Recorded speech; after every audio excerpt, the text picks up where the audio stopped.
L'état de siège a été décrété il y a 4 ans.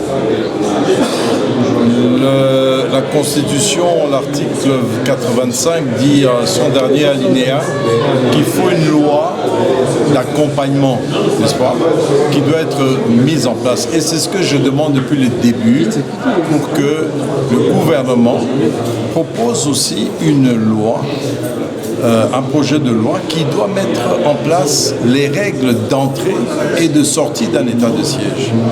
J'ai eu à le dire, c'est que on ne peut pas tenir longtemps comme ça une entité comme une province entre les mains seulement de 2 personnes. On sait que les structures de l'armée sont là. On voudrait que ces structures soient plus fortes et c'est ce qu'on attend. Parce que lorsque vous mettez le gouverneur et le vice-gouverneur en train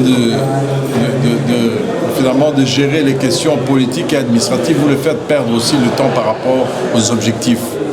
Et donc, nous continuons à demander, et cela a été repris dans notre rapport, que le gouvernement puisse proposer une loi d'encadrement de l'état de siège. Par exemple, pourquoi les ministres provinciaux seraient chez eux à la maison? L'ordonnance dit qu'ils sont pris en charge, même des gouverneurs et vice-gouverneurs qui sont en veilleuse. Ils doivent travailler. Il y a des questions pour lesquelles ils doivent être nécessaires pour le bon fonctionnement de l'état de siège.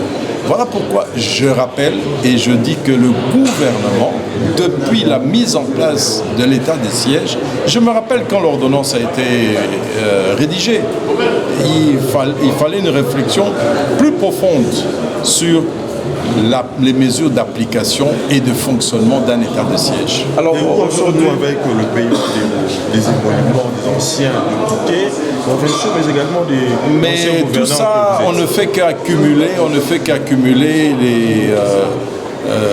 ce retard et qui vont constituer des passifs.